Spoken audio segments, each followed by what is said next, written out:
La proposizione. Today's conversation included a proposal by the American side to take the first step immediately and try to establish a complete ceasefire for 30 days, not only with regard to missiles, drones, and bombs, not only in the Black Sea, but also along the entire front line. У Чорному морі, а також по всій лінії фронту.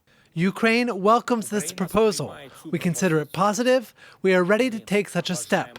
The United States of America has to convince Russia to do this.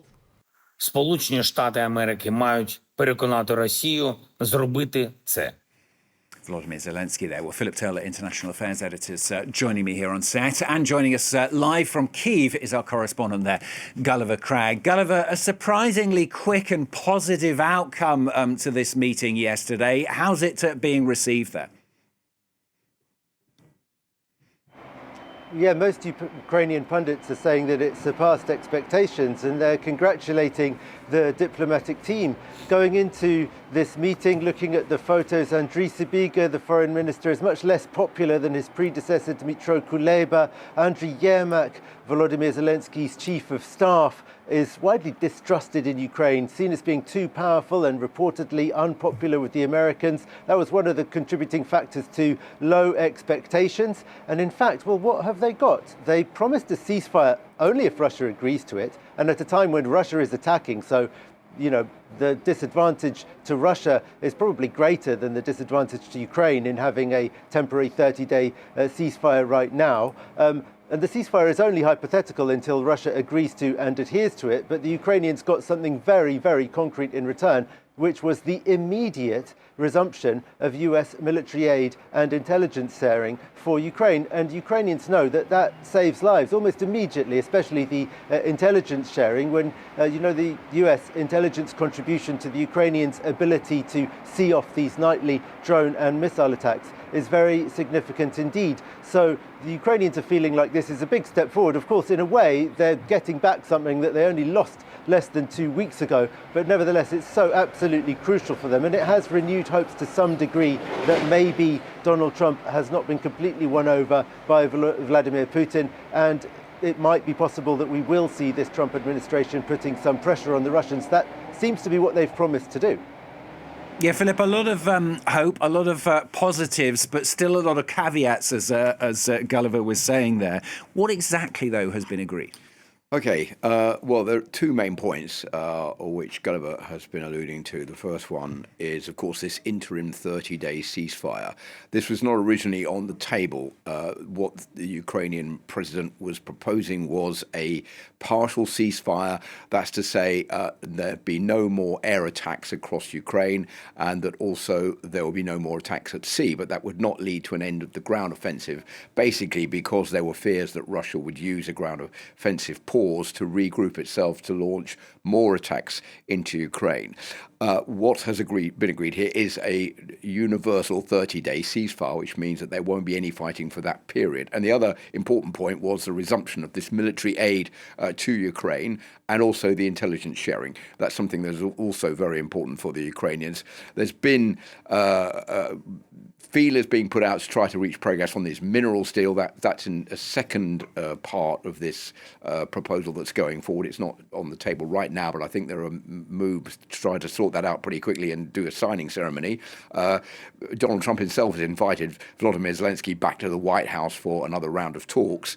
But of course, the most important thing now is for this plan to be presented to the Russians and to wait for the Russian response. Yeah, that's the crucial thing, isn't it? We're on tenterhooks, I suppose, waiting to find out how Russia will respond.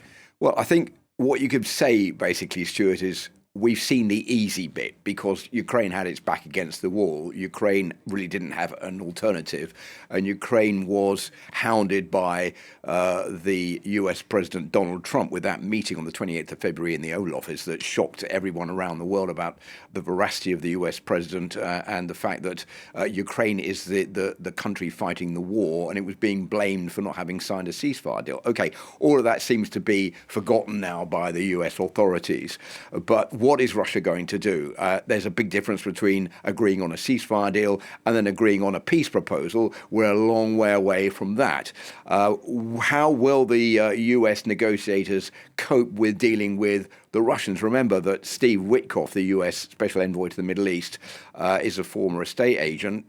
He's going to be face to face with some very hard-line, experienced Russian negotiators when he goes to Moscow to put this deal to Vladimir Putin. Will he be accompanied by a phone call from Donald Trump at the same time? Well, we don't know, but this is not going to be easy for the Americans, and that is going to call into credibility as well the whole policy of Donald Trump to try to say, look, it's the Ukrainians who are the ones who are not working towards peace. Now we know that it's going to be the Russians who, if anyone's going to turn down this ceasefire agreement, it'll be the Russians and not the Ukrainians. So it's stacked the pressure on the Russian side and no longer on the Ukrainian side. And I think that's welcomed by everybody who's been involved in all these discussions, and particularly by the leaders of Europe who have welcomed this breakthrough.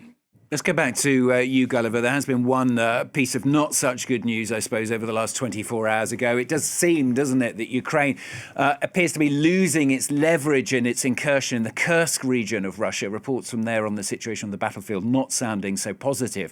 I mean, is there anything that Ukraine can do at this stage other than just wait for Russia's reply?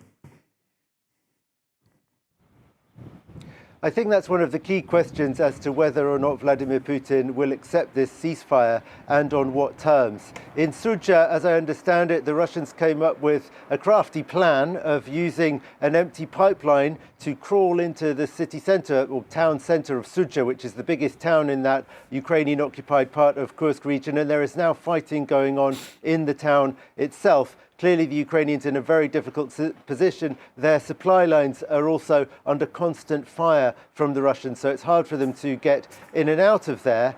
It may be that Vladimir Putin will only want to agree to this ceasefire if he can take back Sudzha first. We don't know what was said behind the scenes. We don't know what was agreed on but not announced. Now, Stephen Witkoff is travelling to Moscow tomorrow, but Andriy Yermak, leader of the Ukrainian delegation in Saudi Arabia and Volodymyr Zelensky's chief of staff, said that they would be working on the details of the ceasefire next week, setting out a slightly longer time frame. And I'm sure that the question of Sudzha will be one of the sticking points there in working out those details. It's possible that if it takes a week or so before the Russians give their answer, they will have time within that week to actually finish the job there.